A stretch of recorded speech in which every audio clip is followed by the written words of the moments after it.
Welcome, everybody, to the Thought Fuel Podcast, a podcast dedicated to developing a positive mindset, a mindset where it helps you achieve everything you want in this life. I am Nicos Marcou, an HR executive based here in New York City. I have developed a lot of thought leadership about coaching, leadership, interpersonal connections, managing teams. And I find that the most all encompassing topic and topic of interest that can really help and add value is that of mindset, about creating the right mindset, getting to know yourself, getting to know the inner voices that push you forward to achieve your goals is something that I can offer to the world, and I hope that you find very useful.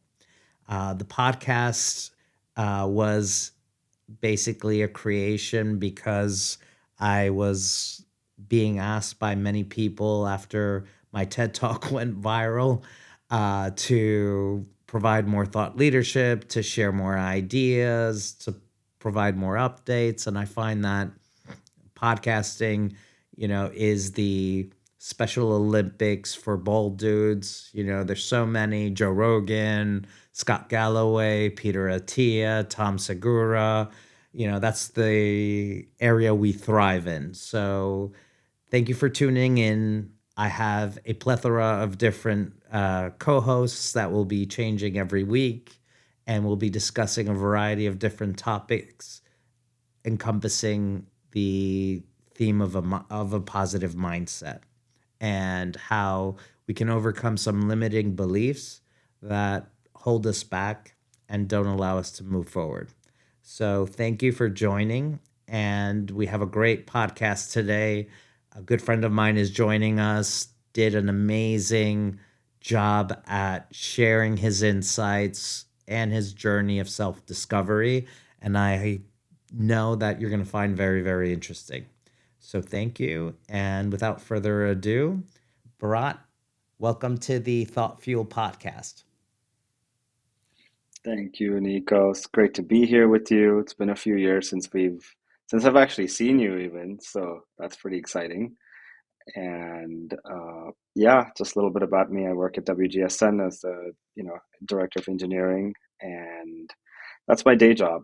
But I think how you know me is through my kind of relentless investment in myself, public speaking, facilitation, teamwork, all of that. And so when you asked me if I would sit here and chat with you about mindset for a little bit of time, I said, sure, that sounds amazing. We do that anyway. And yeah, I'll stop there and let the questions and the interview kind of reveal the rest. Yeah, no, absolutely. Thank you. So, obviously the podcast is about mindset, and the way I kind of link it, obviously, the reason why I decided to actually apply massive action to renting out a studio and launching a podcast was the TED Talk.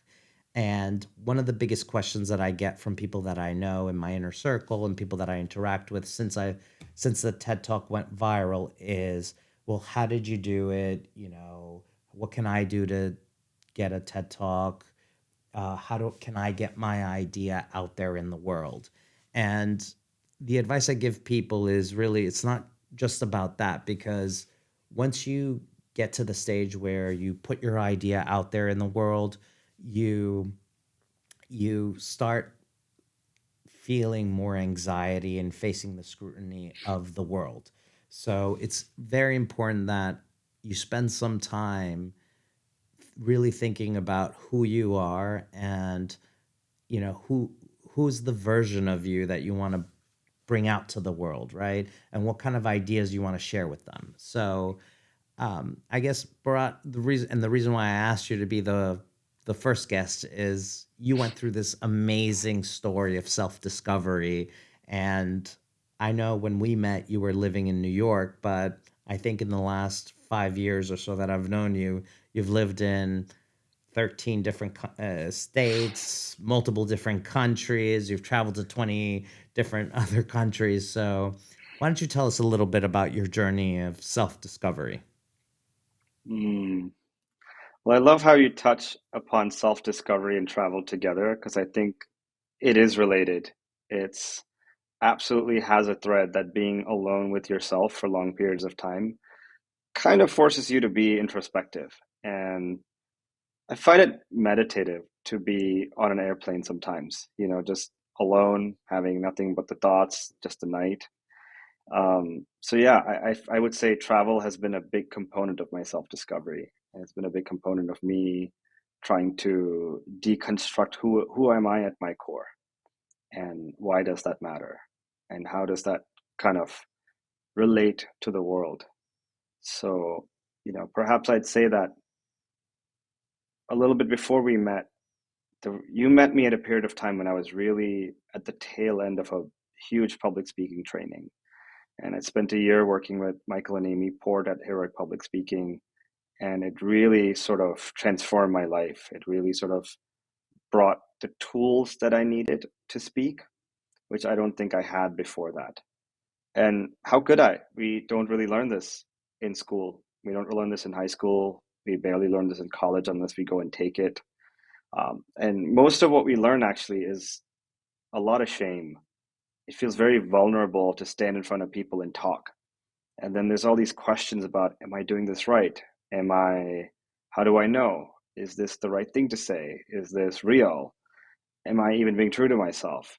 And, sort of the layers of self-doubt that come in are really enormous, So when you take that as like your, the thoughts within yourself, and then add on the layer of how do I deliver these thoughts, even if you do get past all those barriers, even if you do know that you are correct, that that's a very tall mountain to climb in my opinion. So I was sort of in the middle of that process where I'd figured out part two but not part one. I'd figured out delivery, but I'd not figured out what it is to actually know what is true for me. That was a much longer process. And the way, if I look back on it, it's not like I knew what the path was, because I think the path is kind of unique for everyone. It's really sort of following, finding the next thread, finding the next step, finding the next thing that reveals itself. It's sort of like a video game. You go through a door and there's a new room and you're like, okay, what is this? Let me understand this room. And I think that is self-discovery in a big part. For me, public speaking was one of the first things that opened up, and it was sort of like, okay, I have the skills. Am I going to go speak publicly? And surprisingly, the answer was no. After a tremendous investment, a massive community, both TEDx and the public speaking community, I just didn't feel called to saying like, okay, I'm going to go become a public speaker right now. That in that moment, it did not feel right to me. And what it revealed to me, sort of in this metaphor of like I'm stepping into the next room, was that I have more work to do to let myself be seen by the world and let myself be heard by the world and to feel that I belong in this world. And I know that these are topics that folks in HR talk about from a corporate lens a lot, but from a personal lens, it's um, it's a big thing that I think a lot of people grapple with. And yeah. Yeah, and I'd love to interject there because, yeah, we do talk about it a lot in the corporate world, right? But we always talk about it from from a corporate lens, right? Think about the benefit that people would have if they actually didn't just think about it, but they applied more mental frameworks, more activities, and applied massive action to kind of change their mindset. Um, what do you think helped you the most to kind of identify the limiting beliefs that kind of held you back from a mindset standpoint? Hmm. Well, I think this is going to sound like a pretty obvious answer, but I think to some extent, just normal talk therapy was like peeling the first layer of who am I, right? And it's sort of just an understanding of how did I come to be this person. And that was a really intensive process for me, just kind of peeling the layers of childhood trauma, peeling the layers of this idea that I'd actually grew up in three different continents. I was born in India, spent many years in Nigeria, and then sort of my teenage years in America. And that definitely has an impact in my upbringing and who I became as a person. Um, and so I think that I would say was sort of like mandatory base work, the sort of like foundation of everything. And from there, I'd sort of participated in many different retreats. One in particular that was really transformative for me was the Hoffman Institute. They're based out in California, but also around the world. And it's a 1 week, format where you go in voluntarily, surrender your phone, and just go deep into finding who you are as a person. And for me, that was such a big unlock because I walked in almost with a guarantee in my head that I'm going to leave this place in 2 days, that I don't really want to be here. And I walked out with just a very significant sense that I'm not holding much shame about who I am in the world. And I'm not holding any anger towards the world or other people. I'm not holding any resentment. And, going that deep into my own humanity was really, really transformative, really profound. Um, and of course, from there are so many other things that I've done as well that kind of are, I would say, more of the evolution rather than the foundation work. Yeah. So let's do something that I think I should have done maybe earlier in the podcast. Remember, this is our first one, so we can just roll with it. But we didn't really define what a mindset is, right? So, Bharat, what is a mindset for you?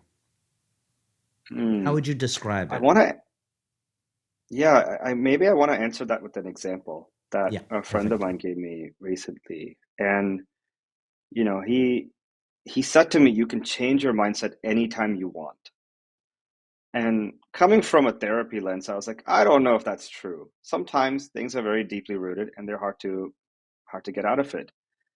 And but I thought about it and I was like, well, maybe I am in a place to change the way I think about things. And uh, I'm going to pick an example. So let's say that there's a belief about me that I say I can't be a good public speaker. Maybe that's my belief.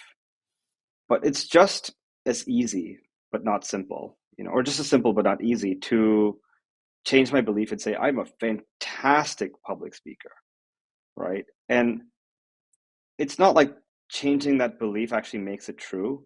But the question to ask is it useful to hold this new belief, right? And I think that's the difference in mindset, is to kind of just hold a different belief. And I think when we did our TEDx work together, you held this belief, if I remember correctly, that you can attract the best speakers into our crowd, right, into our stage, and it worked. We've got, we got some of the most like qualified, delightful, dedicated humans to come on stage and share their hearts, right? And I think that mindset is what propelled this TEDx forward versus some other public speaking event where someone didn't go as far as outreach or someone didn't hold it in that high of a regard, right? So I think that's how I would define mindset.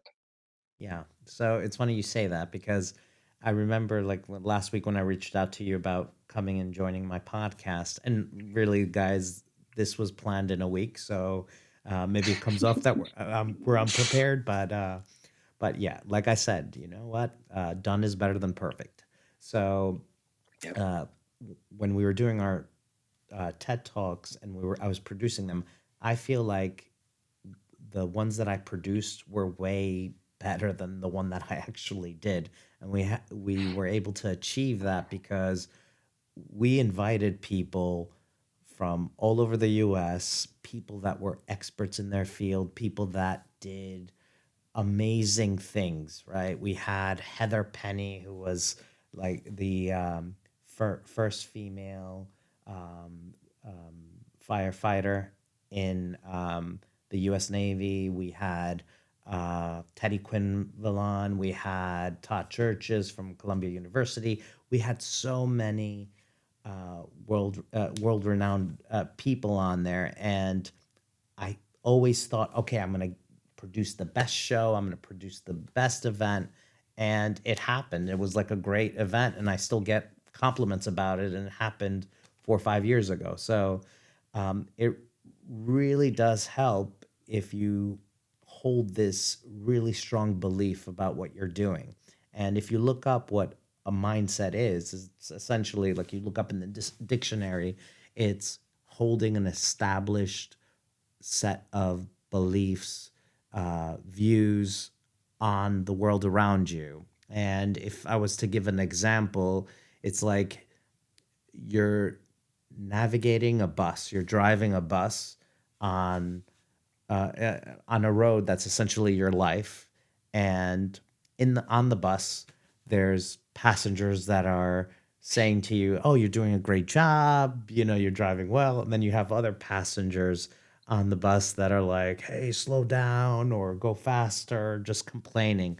And having a growth mindset or having a positive mindset is deciding then and there which one of these voices you're going to actually listen to and pay stock to, right? And that can really change your trajectory of where you're heading with your life. So, Bharat, like, tell me a little bit more about your journey because I would love to hear about your adventures. I know that up until recently you were in Mexico City, and as somebody that was born in India, lived in Nigeria and the US, how was that experience and how do you think that helped you with identifying who you are? And is that where you are right now, or am I finding you somewhere else in the world? Currently in Atlanta, I'm visiting my parents, but I've been spending a lot of time in the last year in Mexico City. I'm finding that for whatever reason at the moment, Mexico City is just such an amazing vibe. There are so many expats, people like me in their 30s who are kind of just doing life, and a lot of really accomplished and unique folks as well that I'm learning a lot from. People who've built, multi-million dollar startups and exited it. People who have done pretty big, amazing things in life and are just kind of in Mexico City to try to enjoy life or build something productive. And for me, it's been such an inspirational place because, you know, I think New York has that at such a grand scale. And sometimes it's hard to connect and it's easy to get lost in the noise. But in Mexico City, it's a bit smaller. And it's easy to be directly connected to some of these folks. And it's really kind of delightful to be able to learn from them. And for me, it's been great because I get to examine like how did they get there and what are they doing that I'm not?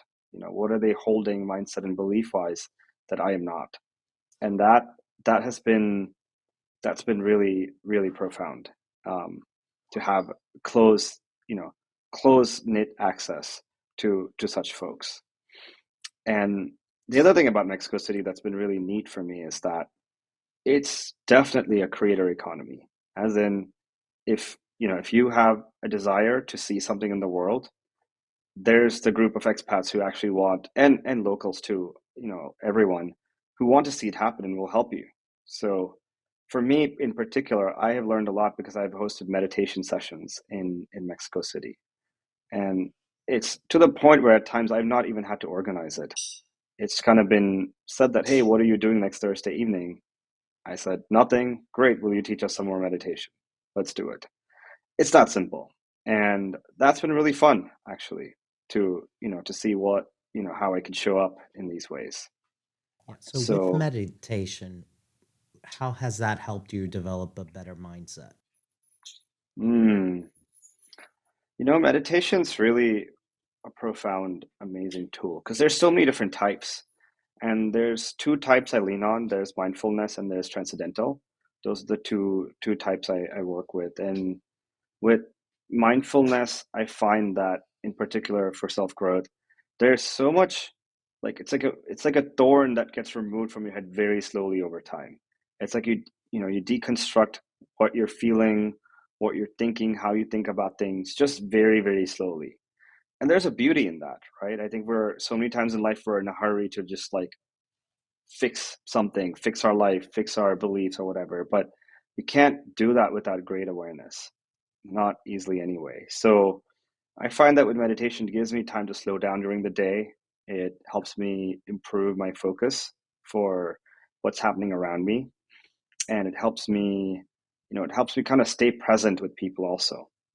And all of those things are really, really helpful, and with transcendental meditation, I find that it's a great, wonderful way to stress relief.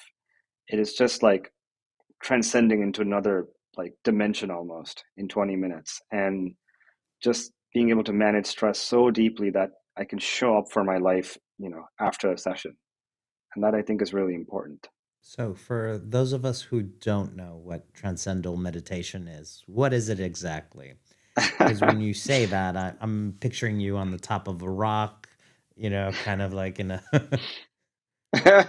It's funny because when I lived in LA, there's actually a spot on a hike, which is kind of on top of a hill that we all go and meditate. So it's literally how you picture me, sometimes how I meditate, I guess. Yeah. But transcendental meditation is a mantra-based meditation. There's an organization you can check them out, tm.org, and they have sort of specialized this whole technique around using sound to put you in a meditative state. I highly recommend it. They provide sort of lifetime support once you're trained, and it really provides, like I would say, a comprehensive set of tools to understand what that format of meditation is, versus like you know the other the other ways of learning are really cool too, but they take time. TM is sort of like you show up for a training and then you get to practice it and learn it over the next few months, and it's pretty easy to kind of get into and master it. And there's like a very in person or virtual community. So, I would say that, like, if you're serious about meditation, it is absolutely worth checking out and definitely worth the investment. At least I feel that way. Yeah, excellent, excellent. I want to touch on something you mentioned earlier. So you're in this cool city, Mexico City, and for those of you who have not been there, it is amazing. It's safe. Don't believe anything you read on the news, and if you don't go looking for trouble, you won't find it. But it's one of the most culturally rich places in the world. I think it has something like 200 museums, amazing restaurants, amazing nightlife, amazing people, and it is the center of business in Central and South America. So there are so many young professionals from all over the world out there, and they're all trying to figure themselves out the same way. Your people used to gravitate just to New York and London to do that. Mexico City is an amazing hub for that. So you've met all these amazing people in Mexico City that you admire, and they've achieved all these things. What do you, what can you distill from their mindsets that you can kind of share with the audience that might be something that they can emulate or, you know, take stock in and learn from? Yeah, I think one thing I'm gathering, and I've known this kind of even in our work together, but it's so clear to me that people who are massively successful are massively dedicated, and that they are willing to put every ounce of their energy into what they're doing, no matter what it is. And that is a pretty universal experience I have found. So if a friend of mine was he made a lot of money and meaning through sales, and he literally mastered sales in every way possible. Went through every training, read every book possible, experimented with every technique, found the mentors needed to like to become the sort of sales expert, and really focused in on metrics. Like, what is it that I need to achieve to make sure that this is on a successful track? And I think, that like level of commitment is kind of what's required, right? Mindset wise. And it's, as you talked about podcasts earlier, like most people quit after two podcasts. It's true, because that's just like a short form view of what might happen when going from Well, like not only that to interrupt, but I think there's so many people out there that think about doing it, and it's not just about podcasting, it's about everything. Writing a book, yes. creating content on social media, a podcast, anything that forces you to put yourself out to the world. We think about it, and It consumes our thoughts, maybe on a daily basis or a weekly basis, but that we stay there within our thoughts, within our head, and we don't apply that massive action that's needed to start. And I think, yeah, you have a lot of people that quit after the first or second episode, right, of podcasting. But there's so many people consuming content thinking, hey, I could do that. And they don't do it. And you need to start. You need to start and you need to take a look at what's actually stopping you and then move on, right? Like for me, the biggest thing was, all right, well, I don't know how to launch a podcast. I don't know how to produce one. So, okay, well, let me pay somebody, right? And I'll figure it out, right? And as I said, done is better than perfect. But going back to what you were saying, manifesting is real, right? People who wake up thinking about something and applying action to those thoughts and doing it daily and being consistent, they eventually achieve what they're looking for, right? And that applies to working out, applies to careers, to a business.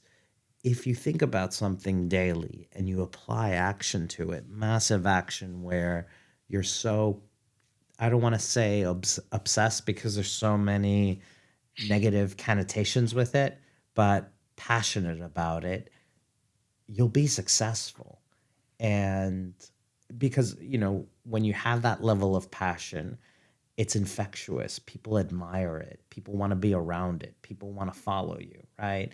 Um, and we see that. We see that when you see somebody in the, like, for example, Sam Altman right now, right? All these people are going to want to follow him because he showed that he was very passionate about what he's doing.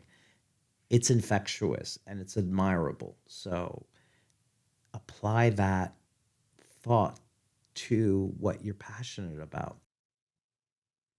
Yeah, there's 100%, and this is bringing up another mindset I've seen that's very common with people who are massively successful, which is that they are obsessed with their customers, or clients, or sort of the outcome of it, not with themselves, right? So the mindset there that's really helpful is that instead of sort of going of, am I doing this right? Which is not really a helpful mindset in most cases. It sounds like it is, but it's really not. It's really about distilling that, am I doing it right, to like, what is right? Right. And if right is an outcome, then tie it to that and focus on that, because it's a lot less personal, a lot less pressure that way.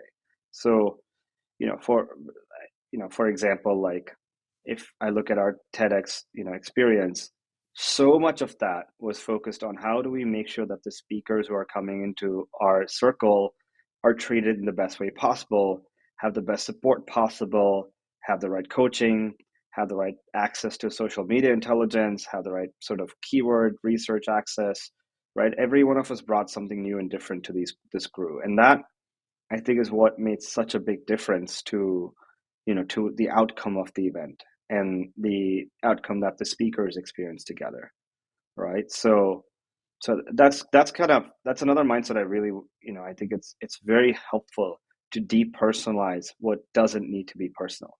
Because if it is personal, it's very easy to get demotivated and forget about it, right?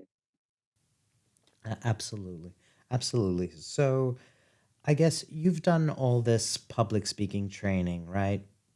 What does most thought leadership about the area of like being self-aware, getting more in touch with your inner voice and your inner thoughts and your Mm. personal viewpoint kind of offer? Mm. Wow, I need to think about that. That is a really deep question. That's what we're Huh. here for, man, the deep questions. I think that the meeting of the self, as in you meeting yourself, me meeting myself, it's a lifelong process. And it's one of the most profound lifelong process. So I remember when I started this journey, there was a lot of this, what I call woo-woo thoughts of like, hey, you should do some self-love and love yourself. But problem I had back then is I didn't even know who I was, right? Like, how do I love someone I don't know? And of course, inherently, even in that thought, there are problems. Like, do I have to be somebody to love myself, right? Like, it's so many layers. And I think the process of self-awareness is a very personal one, and it's a very slow one potentially, you know, and it's it's one where you have to get extremely comfortable living and leaning into the mystery of who you are, who you're becoming, what is up next, what is the universe. So instead of like the mindset that is like, let me know the path, let me find a workbook, let me find this YouTube guru or this podcast who could tell me the questions I need to ask myself and go do it. I mean, that probably is going to help you, but it's not the answer, right? It's not the only answer. And it's also just helpful to look at it as a process rather than the answer, right? And I would say that is critically important to understand about self-awareness. And the other thing to understand about it is it's like when you tie in meditation and you tie in, any kind of training you do, it really is about almost having like a camera, like on like a third eye almost on yourself and seeing like just reflecting on how did I show up here? Like I'm here, if I'm here with Nikos in this podcast, I might ask myself later, how did I show up? Did it go well? And when I ask myself that question, I'm going to watch and see that my brain's going to criticize itself. Maybe that's what it's used to doing. And I need to kind of take that and reel that back in and say, wait a second, is that true? Is that actually true that it was terrible? No, it's actually really good. Actually, it was really, really good. I was really authentic. Wow, that's cool. And it's sort of like peeling back the layers and doing that again and again until you get to the core of who you are and say, this is who I am actually, right? And that's also true for the shadow parts, right? That's also true for saying, actually, I showed up here and I'm not really proud. I ate a whole basket of cookies, and that is not good for my health, and I'm not proud of that. But accepting that thought versus just criticizing yourself without an outcome, it doesn't really help. So the what I would say about self-discovery is learning to find your truth and learning to see what is accurate and not distorted by your positive or negative distortions, and do what it takes to get that. And yeah, I'll that's what I would say about it.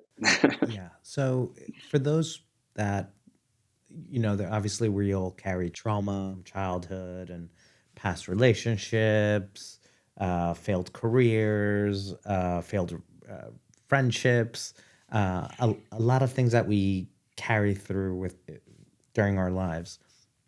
Um, how does one shake that off? Hmm.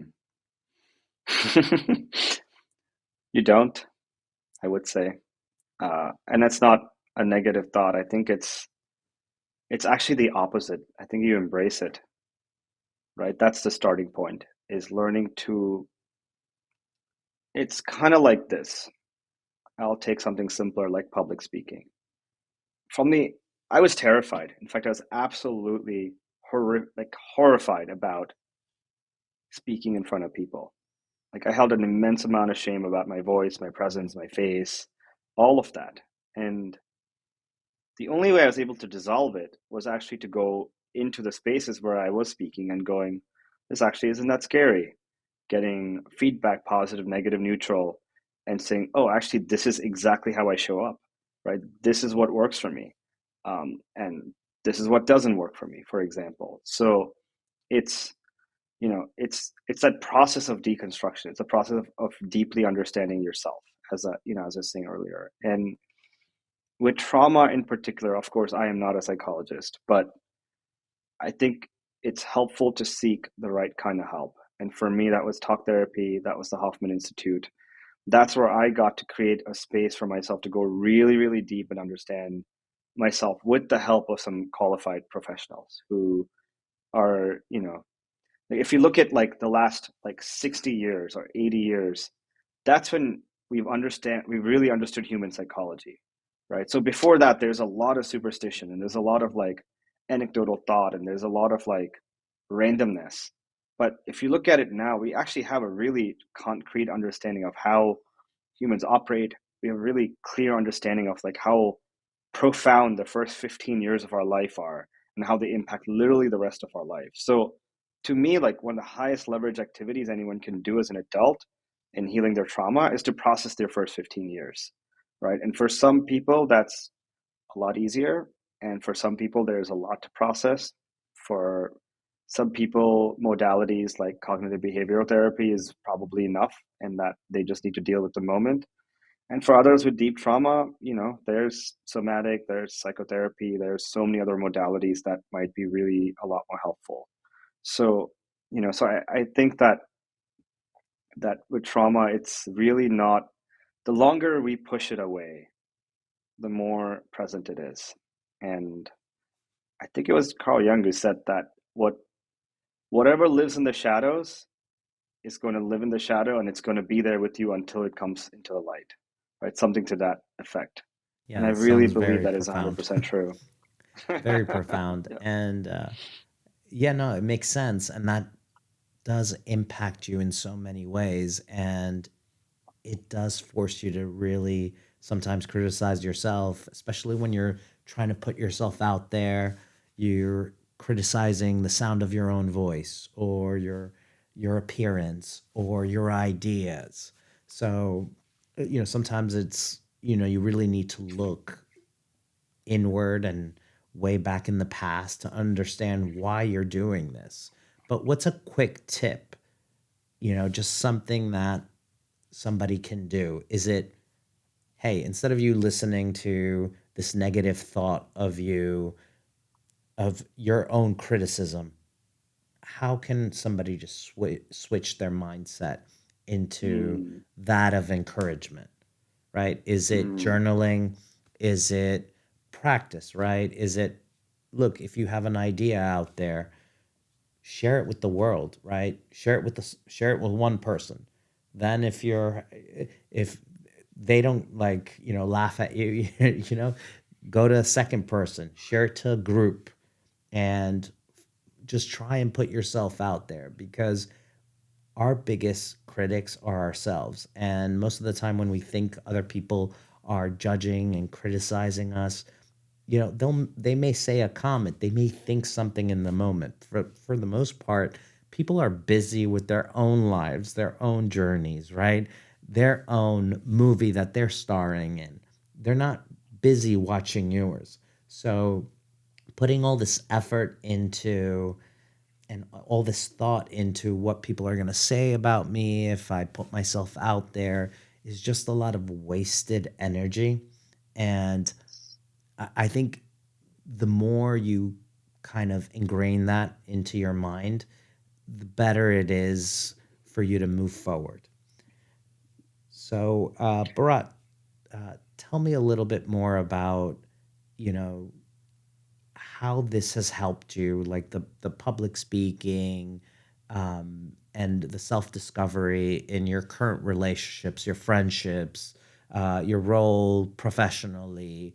I know you do a lot of volunteering. That's how we met, right? And I know you're very involved in the world of robotics, which is very exciting. yeah. Yeah, I love this question. It's because it's going to force me to, keep reflecting on how this work has changed me as a human. And what I would say is different types of work have served me differently. So public speaking, what's so beautiful about this process, whether it's public speaking or some kind of writer training or some kind of podcast training, right? Like all of these activities actually, sure, you may become famous, sure, it's going to change how you show up in the world. But the main thing I got out of it is it got me to really clarify my thinking, and it got me to ask myself, what is it that I'm actually trying to say or communicate with the world? And that's not something that happens just in the mind.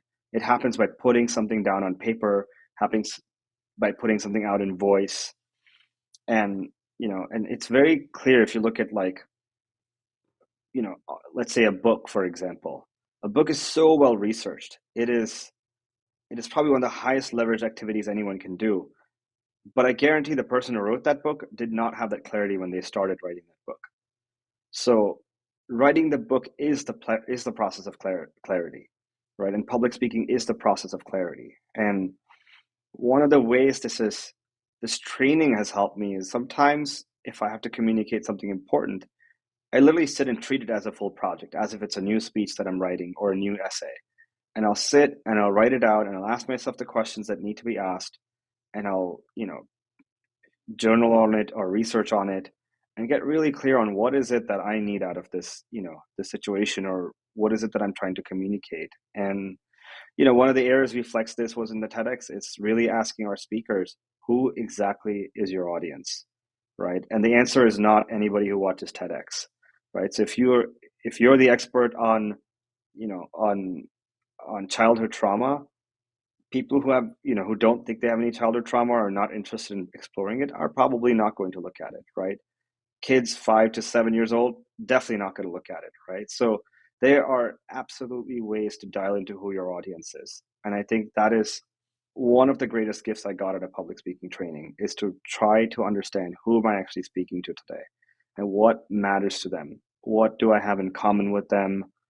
What, what are the questions they are not thinking about, or what do they not want to acknowledge and answer, right? So when you get into asking these questions, the communication is really next level. And and then on the other side, with the rest of, how this work has changed my relationships with people. There's a quote that you can only meet others as deeply as you met yourself.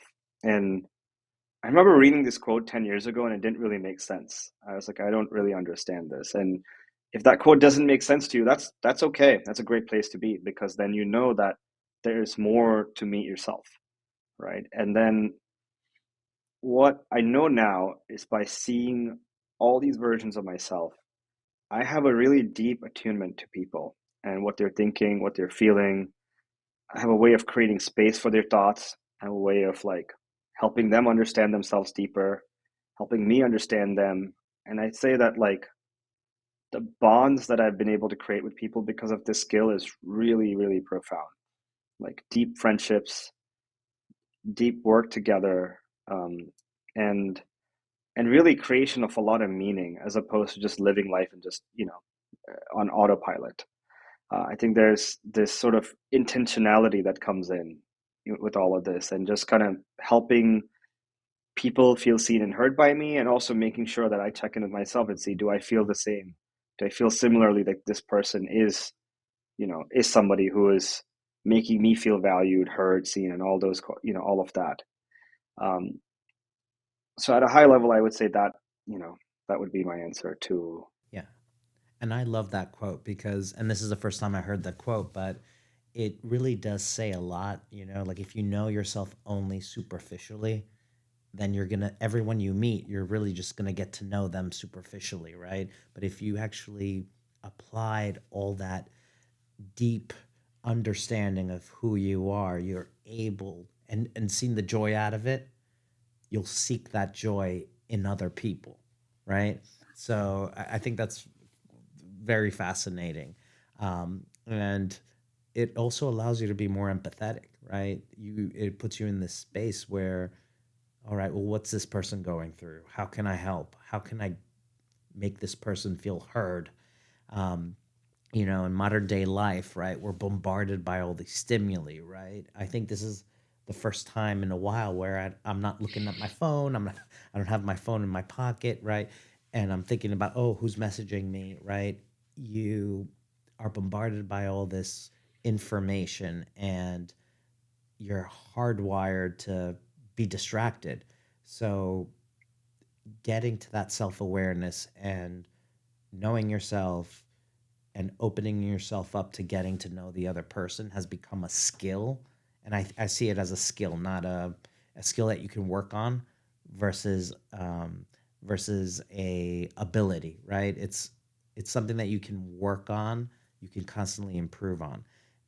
I feel like we've lost it in the last 10 years, right? Obviously, we're in the age group where we remember life without cell phones and being bombarded with constant information. So I think you can see where I'm coming from. 100%. Yeah, 100%. I think we've definitely come to a place where we live in an attention economy, right? And that looks like, in the past, if you looked at it, a company like Netflix would say, my competition is every other streaming service. But I think what they realized a few years ago is that's not true, right? Their competition is not just Amazon Prime or Hulu or HBO Max. Their competition is actually Facebook and Instagram and TikTok, right? Because that's where your attention is going. And if you're finding more entertainment out of, let's say, TikTok versus Netflix, Netflix is going to lose subscribers, right? And what we don't think about as individuals is this is all how society is designed for us. But what is actually serving us, right? How do we, what do we actually need? What does our brain need every day to work in an optimal state, right? And I think once you start really examining that question, you will probably find answers that are very important to you. And for me, that was like, okay, mandatory, I have to create time for meditation because the default world, the very default choices are I open my phone and there's a notification. And I can't live in that world the whole day, right? I open my No, work you can't. laptop and there's a Slack message. Yeah, it's torturous. I mean, it's hard for you to really think while you're consuming. And Yep. that's why it's important to dial that out as much as you can. And that could be, all right, well, if you go to the gym, don't take your phone. You don't need to take your Yeah. phone with you. Use that 1 hour to really focus on your thoughts and work out and get out all that stress, that anxiety. So, obviously, people may have a visceral reaction to meditation, right? I hear meditation. I know I'm not going to meditate. I know a lot of our audience won't meditate, but you touched upon a topic before in your answer that I think a lot of people can do and is more realistic for them to do, and that is journaling. And really, if you're approaching a big process, a difficult conversation, it's stepping back and really thinking it through, thinking who your audience is, trying to articulate who you are, what you're trying to say, who is the person that you want to present, which points are important to you, and which ones you want to show that matter to you, how you can get people to share that consensus, make it make it feel as if you're in the team together, right? Try and create a win-win solution, right? Because everybody wants to win on everything and they lose out, right? Because you're not going to win on everything, right? You're not going to win on every single thing you do, and you're not going to win on every interaction, right? If you're waiting to win on every interaction, you're not going to meet anybody. You're not going to be successful in business. You got to be consistent, put yourself out there, and make sure that when people are interacting with you, they feel like they've won too from working with you. So I guess let's talk a little bit about that process. What are like a couple of things that people can do when they're journaling or where they're writing out like their thoughts that can really help them articulate who they are and what they want to achieve? Mm. Yeah. So there's two methods I tend to apply and in my creative process. Um, One is just kind of free form writing, a brain dump with absolutely no guardrails. And it's really, really important when I say no guardrails, because what that also means is no judgment. So it's almost just like a stream of consciousness that just keeps going on paper. And it's like a commitment. I'll set a timer for, let's say, 15 minutes and say, I'm going to write and I'm going to write and I'm going to write for 15 minutes. I don't care what the thought is. I don't even care if it's related to the topic I started on. Right. And the reason to do this, and the reason to do this with no judgment, is this creates a body of work that you can look at later. The brain is not very good at doing two things at once, right? So it's not good at saying, let me write this sentence. Oh, wait, I made a grammatical error. Let me go back and fix it. It's the brain can't do creative work and analytical work very efficiently at the same time. So that is, that's a really profound tool to just get whatever is happening out. In fact, if you don't want to journal, I also sometimes tend to just voice note it, or use Otter and it transcribes it for me. So that that is one of the tools. And then there are more structured tools, right? Which are like, I think the questions you were alluding to are a lot more strategic. Like, how do I get what I want? What does this audience care about? And these are all really important questions to ask. So, it just comes down to what the context is. Like, are you journaling about something that is outward? If so, ask the outward questions. Are you journaling about something that's inwards? If so, focus on the inward questions. And outward questions look like, who's my audience? What do they care about? What is their worldview on this topic? What do I have in common with them? Uh, and so much more. And internal questions are more about, how do I really feel about this? What is true for me in this moment right now? What in my past is affecting my idea of this topic right now? So that sort of introspection, those prompts are really helpful. Yeah. Also, what I find helps is putting out milestones at specific times in the year so I can always work towards them, right? And that really helps a lot with goal setting and, breaking down, eating the elephant and breaking it down. So, you know, I think Jesse Itzler, do you know who Jesse Itzler is? I Yeah, might even of be course. butchering Yeah. his last name, right? So I think he's the coconut water guy. Yeah. Yes, He's exactly. he has a new product out right now that's called Big Ass Calendar. And the whole premise of it is, we're obviously visual people, right? We react sometimes to visual stimuli much more than we do to our thoughts or words. So having a big ass calendar that kind of maps out what you're planning on doing throughout the whole year um, can really help you work towards your goals. And it'll help you obviously have a better year. Because I remember, so I'm doing this podcast now. I think I first started having an idea about podcasts in 2019, 2020. But if I had put that on my calendar in 2020 or in 2021, and I had more time because I was like sitting at home because of COVID, you know, uh, who knows who would be listening to this podcast right now? Who knows how big it would be? So these tools and frameworks work, and it's important you map out and write down what you want to achieve because the mind is a powerful tool, and seeing something visually, what you want to achieve or what you want to do, or applying introspection into who you are is amazing. And having that mindset to do that can really propel you to a place where you never thought you would be able to be. 100%. I think I just want to echo that the tools do work. You just got to make them work. And, and that's the tricky part, is the commitment.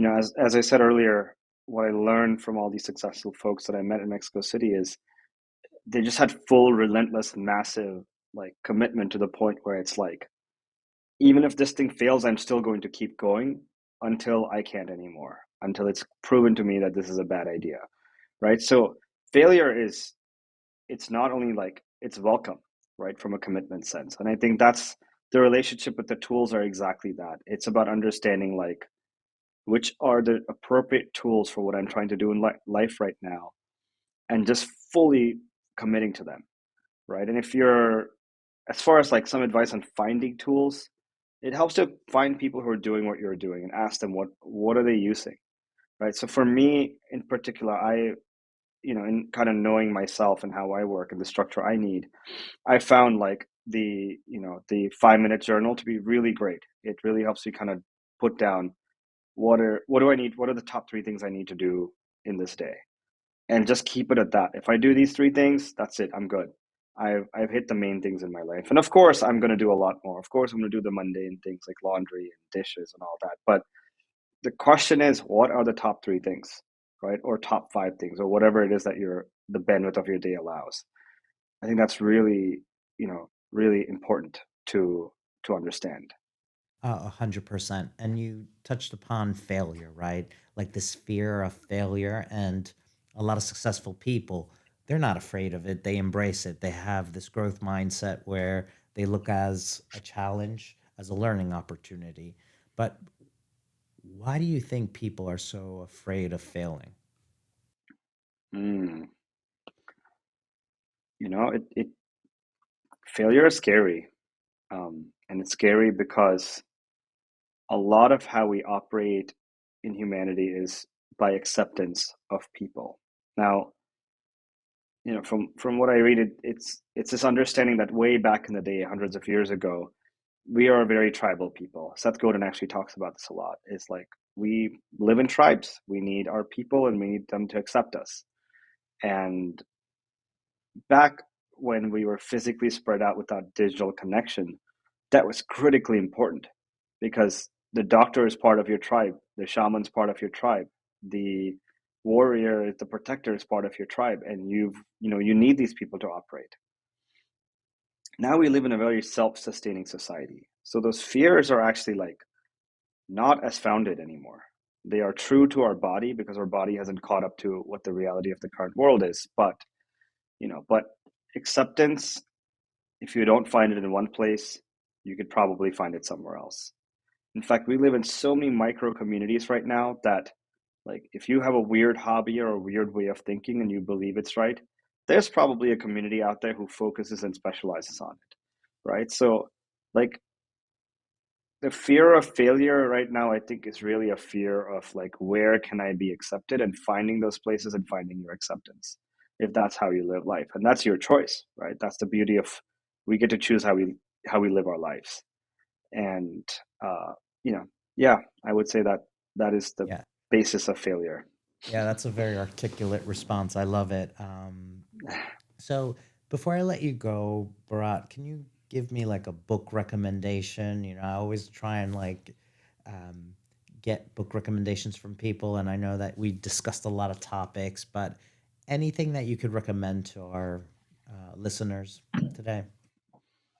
Mm, wow.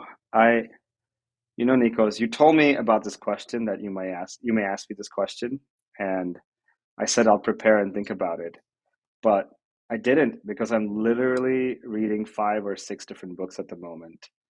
Um, but there is a book that's coming to mind right now, and I would say that this is a book mostly for men, and this is a book that really helped me find a lot of healing. It helped me understand society. It helped me understand like what it means to have grown up in the generation that we are in. So it's a book by Robert Glover called No More Mr. Nice Guy, and it's a book about basically understanding our patterns as men, and how a lot of these patterns, they've been taught to us, but they're not actually helpful. It's really a massive workbook. So that would be my recommendation for, based on today's conversation. Awesome. I'll check it out. So thank you, Bharat. And thank you to all our listeners who tuned in. Again, this was episode 1 of the Thought Fuel podcast. If you have any feedback, whether it's positive or constructive, we are here. We want to improve with you. And thank you for dedicating an hour of your life to getting to know us. Thank you.